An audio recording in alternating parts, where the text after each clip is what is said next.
এবার খড়গপুরের দিকে নজর রাখতে হচ্ছে। খড়গপুরের 6 নম্বর ওয়ার্ড, যেখানে বিজেপি নেতা দিলীপ ঘোষ তিনি মেজাজ হারাচ্ছেন। সাধারণ মানুষের প্রশ্নের মুখে পড়ে কিভাবে তিনি মেজাজ হারাচ্ছেন সেই ছবি আপনাদেরকে দেখাচ্ছি। আমরা দেখতে পাচ্ছেন খড়গপুরে 6 নম্বর ওয়ার্ড, যেখানে বিজেপি নেতা কার্যত মেজাজ হারিয়ে ফেলছেন।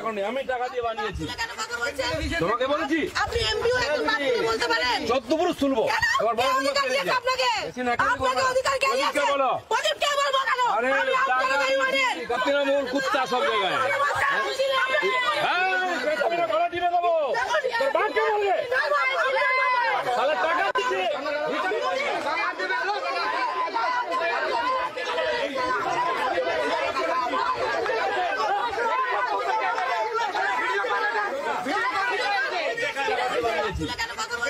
তোমাকে বলেছি আপনি এমপিও এখন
মৌমিতা আমাদের প্রতিনিধি আমাদের সঙ্গে রয়েছে। ঠিক কি থেকে ঝামেলার সূত্রপাত, আর যারা দিলীপ ঘোষের সঙ্গে ঝামেলা জড়িয়ে পড়লেন, স্থানীয় যারা গাড়ির সামনে বসে বিক্ষোভ দেখানোর ছবি আমরা দেখাচ্ছি, তাদের ঠিক ছিল যার জন্য এত চটে গেলেন দিলীপ ঘোষ? 6 নম্বর ওয়ার্ড, খড়গপুরের এই 6 নম্বর ওয়ার্ডে তিনি এসেছিলেন একটি সংসদ তহবিলের টাকা থেকে একটি রাস্তা, সেই রাস্তার উদ্বোধন করতেন। খড়গপুরের এই জায়গার সাংসদ ছিলেন দিলীপ ঘোষ, এবং দিলীপ ঘোষ যখন যান তখন দেখা যায় যে তার গাড়ির সামনে মহিলা তারা বসে পড়েন এবং ভোট এক স্লোগান দিতে শুরু করেন।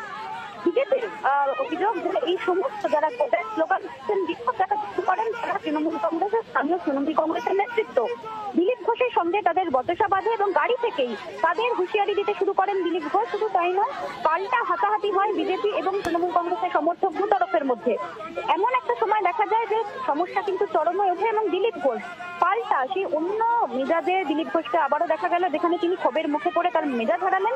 এবং শুধু তাই নয়, তিনিও পাল্টা কিন্তু অ্যাকশন মোডে চলে গেলেন। দিলীপ ঘোষের এই ব্যবহারকে সমর্থন জানিয়েছেন বিজেপির অন্য নেতৃত্ব। গতকালই যেমনটা শোনা গিয়েছিল শুভেন্দু অধিকারীর গলায় যে এবার যে ভাষায় কথা বলবে সে ভাষায় উত্তর দেবো, আজ অগ্নিমিত্রা পল কিছু শোনা যায় তিনি বলেছেন যে দিলীপ দা যেটা করেছেন সেটা ঠিকই করেছেন, এবার যদি ঢিল মারে তবে পাটকেল নয় বোল্ডার আসবে। অনেক ধন্যবাদ মৌমিতা। দিলীপ ঘোষ কি বক্তব্য রেখেছেন এই ঘটনার পর একবার শোনাই আপনাদের।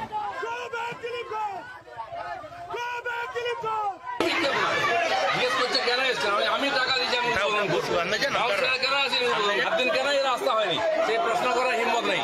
এরা হচ্ছে ওই সুবিধাভোগী, 500 টাকা নিয়ে ঘেউ ঘেউ করে। আমি বলছি আমার বাপের টাকা, কার বাপের টাকা? কার বাপ বলুক, কার বাপের টাকা? দিলীপ ঘোষ বাপ তুলেই বলবে, যারা ঘেউ ঘেউ করবে তাকে বাপ তুলেই বলবে। কাজ করতে পারে না, কাজ করে উদ্বোধন করছে, কেউ করছে, হিম্মত হয় কি করে?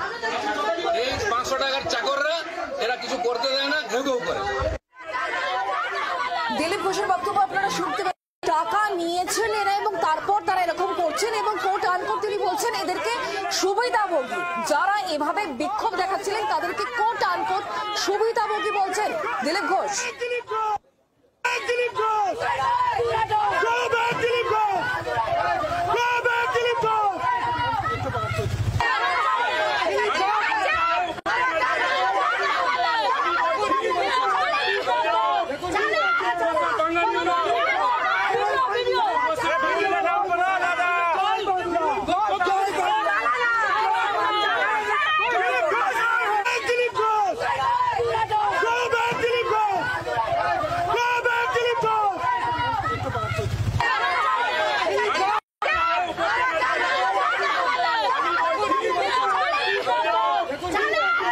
যারা দিলীপ ঘোষের গাড়ির সামনে বসে পড়েন, যারা তুমুল বিক্ষোভ প্রদর্শন করেন আজকে, তাদের ঠিক কি বক্তব্য, কি অভিযোগ তাদের, শোনাবো।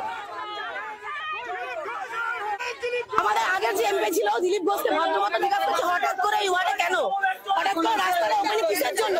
উনি বলছে তোদের বাপ প্রদীপ সরকারকে জিজ্ঞাসা কর, গলায় পা তুলে দেবো, গলা টিপে দেবো। এগুলো কি কোনো এমপির কথাবার্তা? হ্যাঁ, এতদিন কোথায় ছিল? আমরা যা সাংবাদিক জনগণ হিসেবে জিজ্ঞাসা করতে এসেছি হঠাৎ করে এমপি কিসের জন্য, এটুকু আর কিচ্ছু না। উনি কথাটা নোংরামি করেছে। সিম্পল একটা প্রশ্ন করেছিলাম দাদা এখন এখানে কেন, কারণ আমাদের 6 নম্বর ওয়ার্ডে অনেক প্রবলেম হচ্ছে, তখন কিন্তু ওনাকে পাওয়া যায়নি। আমরা ওয়ার্ডবাসী হয়ে আমরা দল দেখছি না, আমরা একটা ওয়ার্ডবাসী হয়ে আমরা জিজ্ঞেস করতে পারি, আমাদের অবশ্যই অধিকার আছে সেটা। উনি তাই বলে এরকম ভাবে উত্তর দেবে?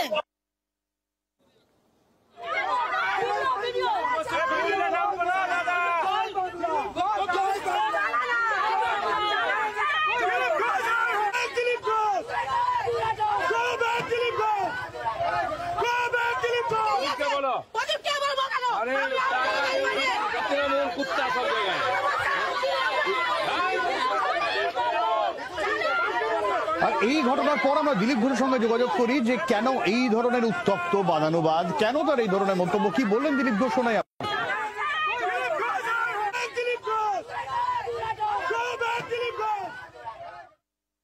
আমার এমপি ফান্ডের এমএলএ ফান্ডের টাকা আটকে রাখে, কাজ করে না। তারপরেও যে কাজ হয়েছে সেটা আমি উদ্বোধন করতে গেছিলাম। পাড়ার লোকেরা এসেছিলেন, পাড়ার লোকেদের ধমকেছে কেউ যেন না আসে, আর কয়েকটা ভাড়া দিয়ে চেঁচানো লোককে পাঠিয়ে দিয়েছে। মহিলারা এসে বলছে কেন এসছেন এখানে? আমি আমার টাকায় করেছি, কারো বাপের টাকা নয়, সেটা উদ্বোধন করতে এই বাসায় বলেছি, যেটা আমি বলি আগামী দিনেও বলবো।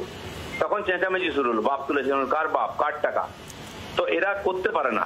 আমি বললাম তোমাদের কাউন্সিলরকে বলো দিলীপ দা রাস্তা করেছে, ওদের ড্রেন বানিয়ে দিয়েছি, দম থাকে।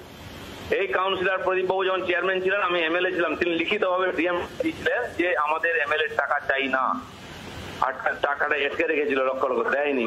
এমপি হওয়ার পরেও তাই করেছে, তারপরে হওয়ার পরেও বাধা দিচ্ছে, যাদের করার যোগ্যতা নাই তারা কাজ আটকায়।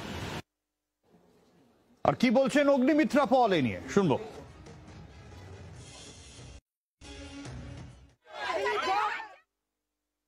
বেশ করেছেন দিলীপ দা। আজকে যদি তৃণমূল ভেবে থাকে যে দিলীপ দার করা রাস্তা, তিনি যখন সাংসদ ছিলেন সেই রাস্তা ইনগ্রেশনের জন্য উনি যাবেন, আর আপনারা কালো পতাকা দেখাবেন আর গো ব্যাক স্লোগান দেবেন, আর দিলীপ দা ভয় পেয়ে যাবেন, আমাদের বিজেপি কর্মীরা ভয় পেয়ে যাবেন, তো ভুল ভাবছেন। আরো বেশি করে করুন, আমরা আরো উজ্জীবিত হচ্ছি। দিলীপ দা যেটা করেছেন 100 বার ঠিক করেছেন, বেশ করেছেন। এবার আগে আবার যদি করেন তো আরো ভয়ঙ্কর ভাবে প্রতিরোধ হবে।